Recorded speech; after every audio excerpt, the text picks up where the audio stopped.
Brilliance Audio. Racing the Light by Robert Crais. Performed by Luke Daniels. I tucked 2 of the hundreds into my wallet, filled out a deposit slip for the remaining 8, and opened the manila envelope. Adele had seemed disheveled with her flyaway hair and frumpy dress, but the information she left was presented with PowerPoint precision. The first page showed 4 photographs of a heavy, unsmiling young man with a round, clean-shaven face, a double chin, and dark red hair. Detective 2, Veronica Largo's LAPD business card, was clipped to the second page.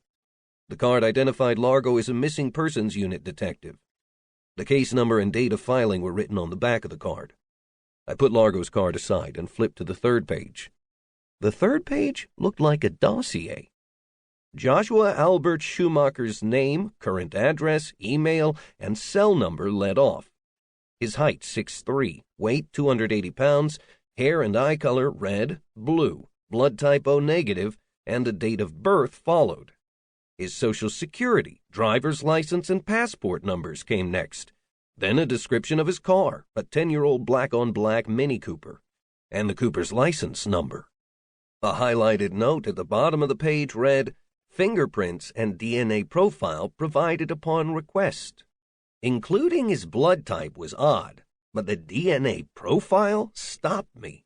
Who kept their son's DNA profile lying around, and why would they have it? I studied Josh's phone number, pulled Mickey close, and punched in his number. Corbin thought Josh was ignoring his mother, but maybe I'd get lucky. A flat computer voice answered. The message box is full. So much for luck. The last page was labeled Friends. Adele had listed 3 names, notes about each, and their contact information.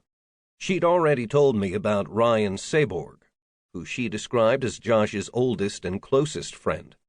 Tracy Tanner and Josh had been friends since high school, where they were active in the school's math, science, astronomy, and film clubs.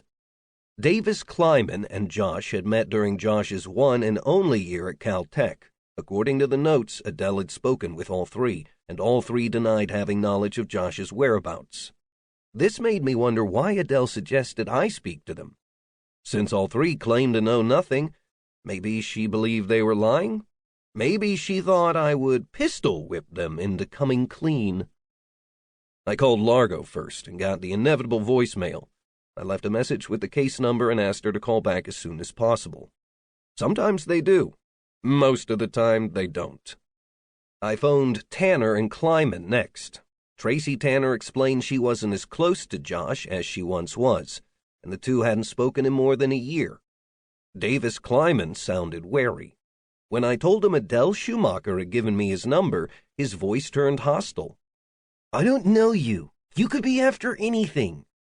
"I'm after Josh. Didn't his mother speak to you?" "These people mean nothing to me. Don't call again. I mean it." Kleiman hung up. I glanced at the heading on the page and shook my head. Friends. I pushed the pages aside, got up, and wandered out onto the balcony. A woman named Cindy runs a beauty supply business in the office next door. Some days she would sit on her balcony reading. Other days she would lay out in a bikini so small it appeared to be made of dental floss. She wasn't outside. I peeked across the divider separating our balconies and found her at her desk.